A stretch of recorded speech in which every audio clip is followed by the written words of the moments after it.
Good morning. Welcome to the Bird's Nest.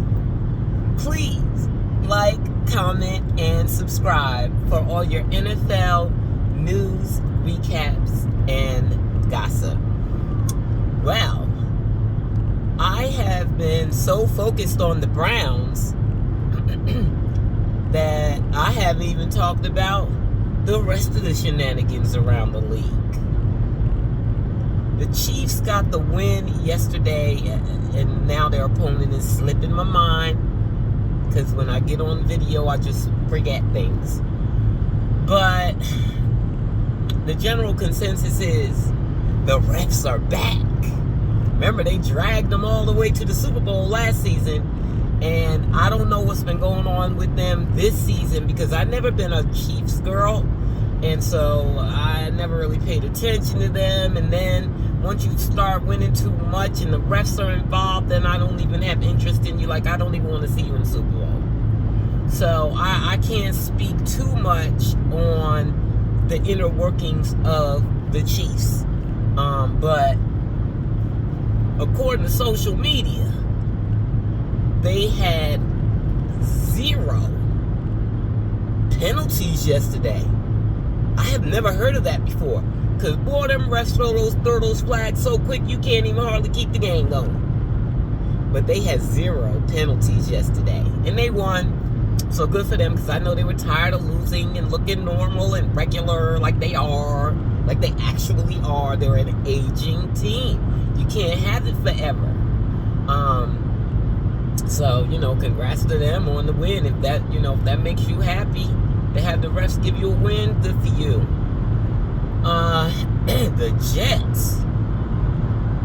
Well, that game came on at 9:30, so I got to see it. I was really happy about that. I've been wanting to watch Justin Fields because last season, just as dialed in as I am on the Browns this season, I was dialed in on the Steelers last season because I was following Russell Wilson. As I have mentioned before, I follow players. The Panthers are my team, and now the Browns. The Browns are my freaking team. But otherwise, I follow players. And as a matter of fact, the reason why both my teams are because of players. With the Panthers, their motto is keep pounding. That was created by my homeboy, Sam Mills. We from the same town. I know him. And so the Panthers are special in my heart, and they always will be, no matter what they do. But they won yesterday. And then the Browns is the same thing with Shador. So other teams, I watch players. So I've been watching Russell Wilson for years, and he was with the Steelers last year, which is close enough. Well, that's not true. So when they would have games, they had games close enough to me that I could drive to them last year. So I was dialed in on them. And for the first 6 games of the season, I didn't have to watch them. I got to watch my other guy, Keon Coleman, on the Browns and learn a lot of inside stuff and how they function over there with the Bills. The Bills, not the Browns, the Bills. And so I watched them for 6 games, but I was keeping an ear on the Steelers because we were waiting for Russell to heal from his injury. And Justin Fields the Steelers won 4 games. I think they won 4 games out of 6 with Justin on the field. And because of that, even though it wasn't from what I was hearing, it was really the defense keeping them in these games and special teams. They were scoring field goals. Because they got those 4 wins, and even though they watched it and knew he wasn't responsible for it, a lot of their fans were traumatized when they put Russell in there and took Justin out. They're like, ride it out with the young guy. Russ is old. I wasn't watching the Chicago Bears before Simone Biles' husband got there, and even then I only watched for half a season. But I was hearing about them because I follow Jason Weaver on Instagram, and he's from Chicago, and he was always talking about how bad a job Justin Fields was doing in Chicago. He really liked him, but the fact of the matter is the boy could not produce, and he wanted him gone. So that's how I went into it with Justin Fields. The fans clamoring for him in Pittsburgh, I was like, I don't know, guys. He was struggling in Chicago so bad that they got rid of him after 3 years. They gave him ample opportunity to become something. You see, Caleb Williams struggled last season, but he's coming into his own now. He had to get right mentally and accept things for what they were and what his responsibilities are. Caleb's like a crybaby, and he'll sit around and throw a tantrum before he gets it together. So he needed to throw his tantrum last season, and now he's getting it together. Well, they gave Justin Fields 3 years to get it together, and he never did. So I didn't think he was going to get it together for the Steelers, and based on what I read, he was not winning those games for them. The defense and the special teams were winning those games for him when they did win for the 6 games that he was playing before Russ came in. So I was really interested in how he would do. He got that 4-game performance, earned him a starting job with the Jets and a pretty decent salary. I think his salary is $20 million this year. Wow. Well, that was a mistake. They are 0-6, and yesterday Justin broke one of his own bad records. He got 9 sacks. He was sacked 9 times. And the way he broke the record was passing for 50 yards in a game. The coach made some bad decisions too, at least one. They went into the locker room 4th and 1. 4th down, 1 yard to go. And they decided not to do anything. Nothing. They didn't have the kicker come out, and they didn't go for the 1 yard. They just let the time run out. So there's some strange things going over there on the Jets. They have a new coach. He's got some work to do himself. And despite, that move going into halftime, you got to give him some time to get up and running too. But he can't get up and running with Justin Fields. And right now, he's still refusing to bench him. So that's a bad decision on his part. I don't know what he's seeing in practice, but I keep saying over and over again, Justin Fields needs to bulk up. Get your weight up, boy, and become a running back. Because you're not a quarterback, sweetie. You can't throw. You stink at that. Your legs, excellent. Throw, trash.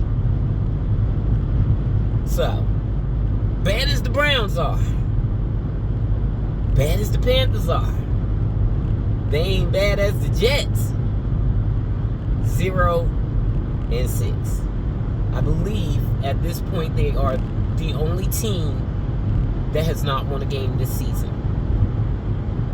Then you got to move on down south to the Miami Dolphins. Look, I know I don't know more than these guys. I know I don't. It's not possible. I've never played football. I was a cheerleader, and I didn't even know about it then. So I know these guys know more than me. But I know that over the past 2 seasons, or no, I won't talk about this season. I'll talk about last season. Tua kept getting concussions, and they said that was a continuation of the previous season when he was getting concussions. And in that time, they have paid him signed him to a gigantic contract.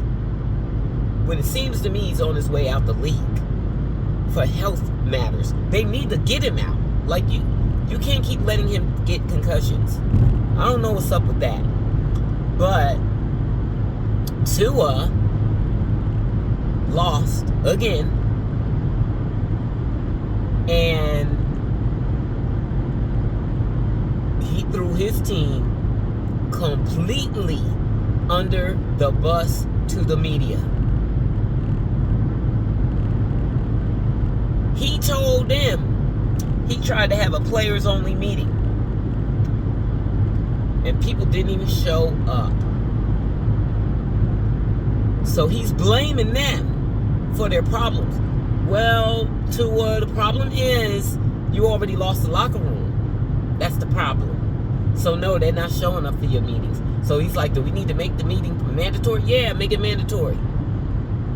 If you think that'll help you, because you're a problem. I don't know a lot about Miami. Matter of fact, I don't know anything about them. I only know that they keep losing. And I know Tua gets concussions. And he's not playing great. And he has a big contract. So you can't trade him. And I need to learn about the trade thing, because it recently came out that the Browns are paying 8 quarterbacks. Now, I know when the Broncos traded Russell, they had to pay his salary. The Steelers only paid him $1 million. And then the Broncos, I believe, paid him $36 million last year. So is that the case with all quarterbacks? Like, is it that if they have time left on their contract, even if you trade them, you have to pay them? Is that what it is? I got to find out about that. But apparently that must be it, because the Browns are still paying 8 quarterbacks. Well, they got, I don't even think anybody counted Zappy. They have Shador, Dillon, and Deshaun Watson on the team. So that's 3 out of the 8. Who's the other 5? I can't remember. So maybe that's what it is. So maybe that's why they can't trade him, because they don't want to pay his big old fat salary while he plays for another team. I don't know. Taking up a roster spot is not good either when you need pieces. So, yeah, he threw them under the bus, and so I just expect them to keep on losing more. So, as I said, next week is Dylan's opportunity to win a game. If he gets that one win, and I want him to get it, and I wish he could have got that first one. Who'd they play that first week that Dylan was out there last week?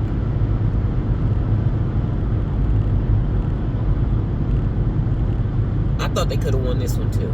I can't remember who it was, but it was a one that he had an against the Vikings, who had a backup quarterback in. Both of these games, the Browns' opponents were not playing well, and they still could not win. That's the concern. Now, going into Miami's not playing well, but neither have the other 2 teams that they've been playing since Dylan has been there, and they still can't get the win. So, let's see how they do against Miami, another team that's not playing well. So, that's for sure his opportunity to win. So we'll see how that goes, and if he even gets to start. Of course, people are calling for Kevin Stefanski's head right now, because they keep losing, and he touted Dillon Gabriel as a good quarterback. I don't think that he thought of him as a franchise quarterback, because, you know what? I'm not even giving him that benefit of the doubt. I was about to say, I don't think he thought of Dylan as a franchise quarterback because he drafted him in the 3rd round. I believe he drafted him in the 3rd round because that was the only time that was the highest he could go without looking completely ridiculous. He looked pretty ridiculous already, taking a guy that was projected to go in the 5th or 6th round and taking him in the 3rd round. He couldn't take him any higher than that. But he did want him to be his franchise quarterback, and that's why Dylan was getting all the reps. Dylan has gotten a lot of development. I've said that over and over again. And so what you're seeing from him is just the best that it's going to be. We can keep watching. But there's nothing for him to figure out like it was with Caleb Williams. Caleb Williams had to figure out, these guys aren't developing me. They're expecting me to be fully baked on day one. They ain't giving me no development, no pointers, no tips, no nothing. And that's what he had to figure out. Stop waiting for them to do that and take the ball into his own hands and do it himself. Well, Dillon did not have that hurdle. Stefanski been developing the bull scrap out of him, just like Dabo been doing with Jackson Dart. They did the same thing. And I think it's the same reason for both of them, to prove that my pick is better than Shedeur. In the case of the Giants, because Shedeur was their first choice until the interview. And then, in the case, and they were the ones that was like, if we don't want him, nobody should want him, spread the word. That was the Giants. Because they wasted 2 years going after Shedeur, only for it to blow up in an interview. Why it would blow up in an interview when you've been hanging out with this boy for 2 years, I don't know, but the interview was bad enough. So, and then in the case of the Browns, it's because Stefanski picked Dillon. He wants Dillon so badly to be better than Shedeur, but the team is checked out on them. The team is tired of them. I keep telling y'all, whatever we think about Shedeur, they know the true facts because they see him in practice every day, going up against Miles and them. Sorry about the line. Going up against, I wonder if I turn off the light, can you still see me? Probably not. Going up against that defense and doing well. And that's why Shedeur's chest is still puffed out with confidence, because he knows what he's doing in practice. He knows his teammates know what he's doing in practice. They probably talk to one another. He knows he's the best quarterback on the team. He's been knowing that, and it just gets strengthened more and more every day while he's sitting on the sidelines. Now, you know, when they were getting killed, when Joe Flacco was in, they would let Dillon come in and get some garbage time. Shedeur was waiting for that so bad on the sidelines yesterday. No, baby, you ain't getting no garbage time. You know Stefanski does not want you on that field in the same game with Dillon, because then you're going to really make him look bad. We can't have that, nephew. So you have to get in on your own game. And if it's not after the bye, things are going to get ugly in Cleveland. Forget about social media. Social media, you know, it's loud and people listen to it to a certain degree. But a lot of people in the real world are not on social media. So in the real world, Shedeur doesn't have people harassing him in person. In the real world, they come up to him and ask for pictures and videos, and they want to meet him and talk to him. And he doesn't. It's only on social media where people get really, really brave, because can't nobody get their hands around their neck, so they just say anything. In real life, when the Browns play at home, if Dillon and Stefanski, because it's Stefanski's fault primarily. I believe he's trying to do the best for Dillon that he can. But Dillon threw down the field. Last week, he only threw down the field over 10 yards 10 times. 10 times. He was 3 out of 10 for more than 10 yards last week. This week, he threw for more than 10 yards 15 times. And he was successful 4 times.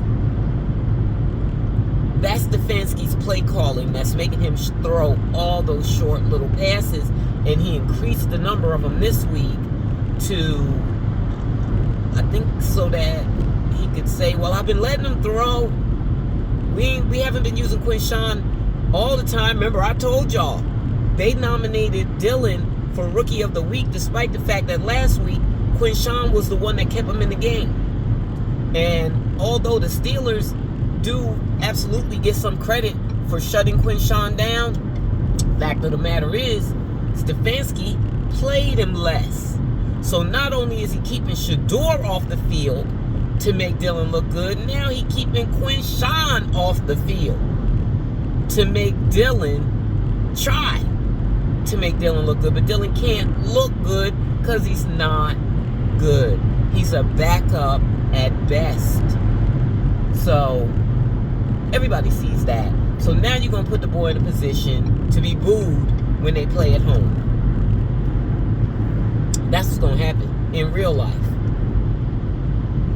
You can ignore social media.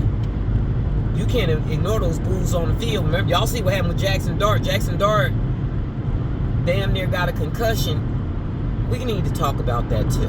Damn near got a concussion, and because soon as Russell came on the field, they started booing him, because that's New York. They gonna get a bad player about it there, honey. They started booing him. Brian Daboll was losing his mind and acting all stupid and trying to rush the medical staff to get Jackson out of the tent so he could get Russell off the field. What about his concussion, bruh? You more concerned with them booing Russell than Jackson's health? He put him back in the game. Then you got Scatterboo. I gotta move over to them. So Scatterboo and Dart, you know, they're like a team, and they be doing the daggone thing. They're very aggressive, very confident, very cocky. Very cocky. As you know. Shador my face, so I have no problem. And Dion with cocky. I love cocky football players. Because those demure ones like Russell Wilson. Russell Wilson is demure. He's not cocky, he's arrogant. You know, he's the type of person, I'm not even gonna get into that. I'm not gonna get into that.